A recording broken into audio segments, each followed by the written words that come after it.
Now, I made a video on my other channel, and believe it or not, there are still some of you that do not know that I have another channel. There is a link into the pinned comment. If you go there, you click it, and you will find my other channel. When I pointed out how the new game, Hogwarts Legacy, is showing off a lot of hypocrisy on the internet. So, first of all, you have Reset Era, a very left-leaning website, which has decided that no one is allowed to talk about this game at all. But they use ads from this game. Very interesting, right? Like when the money comes into the pocket of the moderators, all of a sudden it's okay for them, but not okay for you.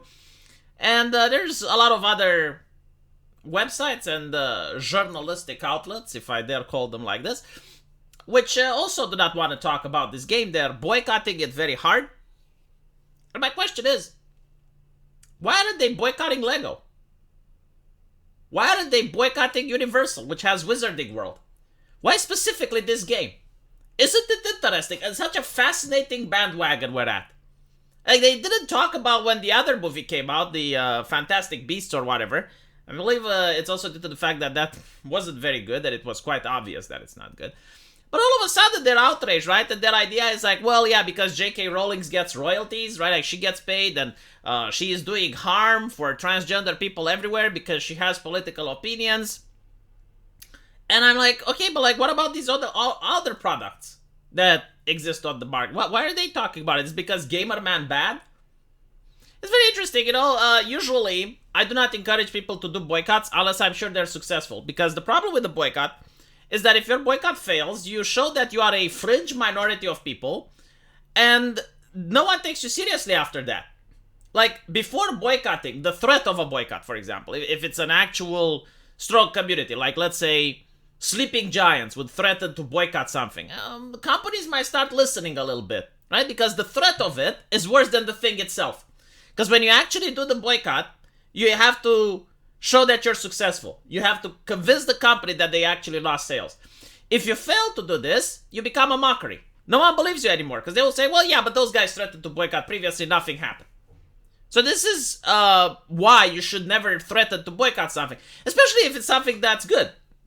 We have seen time and time again, not with video games, but also with movies, that if the movie is legitimately good, then people are going to still go watch it. And this is actually true for products as well. Very rarely will you see an ideological boycott being successful. Because people, believe it or not, care about the product first and foremost. They're not really that interested in political activism. Like, the thing with political activism, if you have like 9% of radicals, yeah, you know, they can be loud. They can try to damage the PR. They can do a lot of things.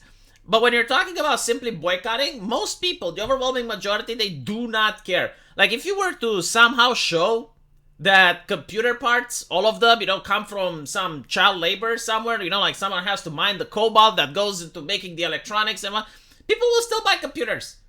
That's the reality of the situation. Most people do not make these ideological purchases. And it's absolutely ridiculous. I do not understand why this game is targeting, but it's a good thing. Because this game is going to be successful, and this is why they're not talking about it. Because if they knew that the game is going to fail, that they wouldn't censor conversation about it. And not to mention, like, I know people who have bought several copies, and no, like, I got messages like, can I have one? No, because they bought several copies specifically so that they can give more money to the company.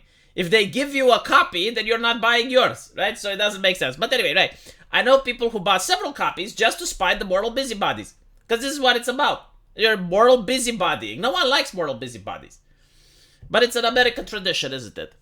Let me know what you guys think. Don't forget to go on my other channel. Check it out. Maybe I have some videos that you will like. And I will see you guys in my live stream.